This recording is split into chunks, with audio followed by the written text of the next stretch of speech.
If you're dealing with bladder leaks, whether that's from laughing, sneezing, or coughing, or any time that you drink fluids and you get up from a chair and you feel like you gotta rush because you're getting this strong urgency or feeling like you just can't hold it, well, you're not alone. This affects a lot of women over the age of 40. And for many women, they're told just do Kegel exercises, just strengthen those muscles and tighten the pelvic floor. Well, what if that's not working? You've tried it for a while, or in fact, your symptoms are getting worse. What do you do? Well, in today's video, we're gonna talk all about how to improve incontinence with pelvic floor strengthening. What does that really look like? What does it mean? My name is Dr. Dawn Andalona, and as a pelvic floor therapist and Pilates instructor, I've seen so many women struggle with incontinence, that embarrassment, that feeling of just not wanting to trust your body, that you get insecure about going out in public or having to wear pads or being in an exercise class. Well, you're not alone. A lot of women don't talk about this enough, but it affects so many of us, from postpartum or not even postpartum, even if you haven't had a baby, but from menopause and beyond. It's a very common problem, but many women don't realize that not just doing Kegel exercises can be the solution. So not all pelvic floors are the same. Those muscles that are down at the bottom of your pelvis, like in this model here in red, those are your pelvic floor muscles. They support your bladder and your pelvic organs. They also serve a purpose for sexual function and just that protection. So if you're under load and you're walking, you're running, you're jumping, those muscles need to respond the best way to help support your pelvic organs, including your bladder. But if we're just tightening and strengthening all the time and that's not working for you, well, you may not realize those muscles could actually be tight. They could be shortened. They could not be able to fully generate enough support to help the bladder. The other part is these muscles are all about coordination. So coordinating these muscles with being able to breathe and allow them to relax, but then they have to support as much as necessary, but as little as possible. So sometimes we don't want to over tighten and over strengthen all the time. So incontinence can come with many forms. They may be stress incontinence, which means if you're coughing, sneezing, running, jumping, putting the pelvic floor under stress and you're leaking, that's called stress incontinence. There's also urge incontinence. So you get this strong, sudden urge and feel like your bladder is just not going to cooperate and you feel like you're going to leak.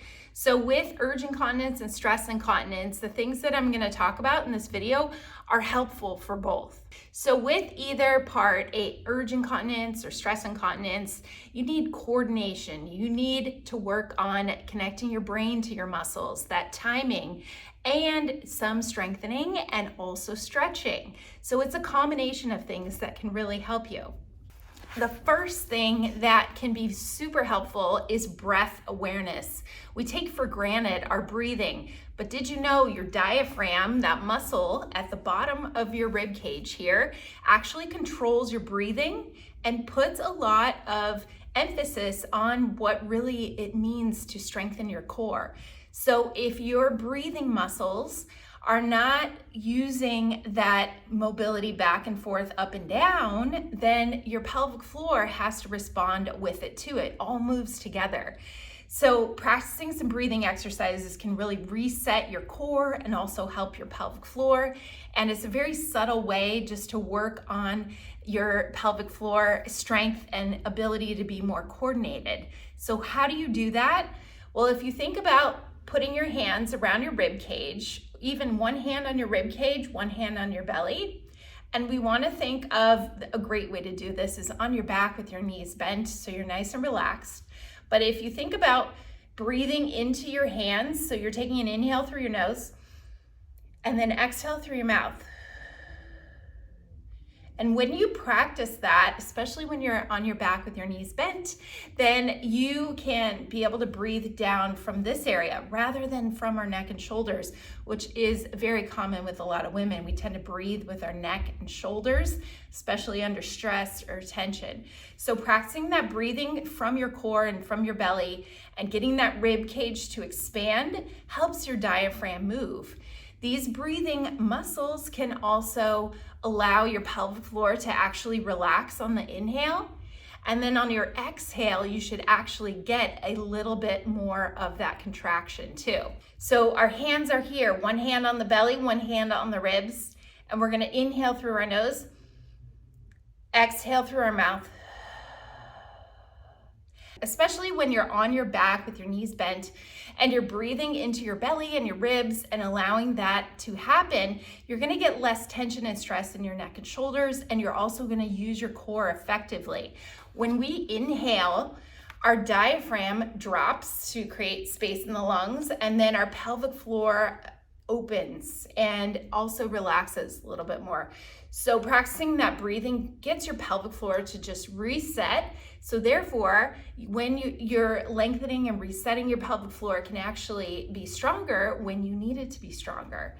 So practicing the breathing in through your nose, out through your mouth, first with no contraction, no pulling in through the pelvic floor muscles, but just about 10 slow, deep breaths in through the nose, out through the mouth. That can be the best way to reset those muscles and just allow for a connection of your brain down to your core area. Now going from there, we want to actually coordinate that breathing with the contraction. So it looks like this. I'm going to show you. So I have one hand on my ribs, one hand on my belly. I'm going to inhale through my nose and exhale through my mouth. On my exhale, I'm going to think of that vaginal opening. Think of closing it just a bit, almost like you're squeezing a blueberry in and up. So if you imagine, inhale through your nose, exhale with a little lift, a little contraction. You can also feel like your lower belly is just giving a little tension under your fingertips. So almost like pulling in those muscles just a tiny bit. If you coordinate this with the breathing, that resets that whole core and pelvic floor. Very subtle, but if you practice this every day for the next 2 to 3 weeks, your brain will start to recognize what needs to happen to actually have your pelvic floor supported. It's also important to know when you are practicing this, inhale through your nose, you stay relaxed, and exhale, you do that little lift. But you don't want to tense your glutes. You don't want to tense your thigh muscles. We want to just think of that area from your pelvic opening here, from your vaginal area, bringing it closing in, almost like pulling up a blueberry, pulling up a marble from there. That will allow those muscles to move with your diaphragm because you're coordinating it all together. The core really is a system. It's not just about the pelvic floor and doing Kegel squeezes all the time. So if you were told to do 100 Kegels while you're sitting in the car at a stoplight, don't do that. Instead, try this breathing exercise coordinating with your core and your pelvic floor. I'm also going to mention that right below in the description, I put my free download. It's a guide where you can do a 5-minute pelvic floor and core reset. It talks you through this and also gives you pictures and visuals. So therefore, you know how to practice this on a daily basis in order to reset those muscles and help your confidence in your body and just feel like you're trusting your body again and learning how to do things correctly too. Then we can start adding in some other exercises that are going to build on that. So we're going to think about that breathing again. We inhale, we stay nice and relaxed through the pelvic muscles, and then as you exhale, we're going to lift the bottom up. So we're going to go into a little glute bridge here on your exhale. We inhale as we lower and exhale as we lift. As I'm exhaling, I'm zipping up those muscles a little bit.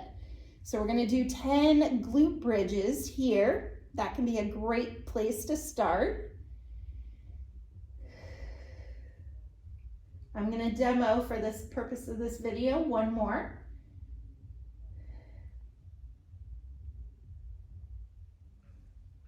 Okay, then the next one is a heel slide.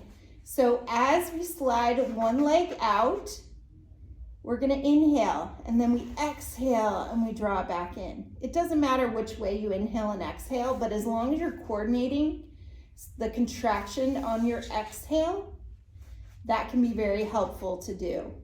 This one you can slide your socks along a wood floor, vinyl floor. It's easier than on this mat right here. So that's a heel slide exercise you can also add in here. Some women will do like little pelvic tilts, or they'll do a lot of tightening and contraction. You don't necessarily need to do that. I like to coordinate other muscles with your exercises, or like give a basic Pilates mat type version. So there's other videos on this channel that take you through some Pilates exercise series too. Then the last thing is just practicing some urge techniques, some strategies that can trick your brain actually.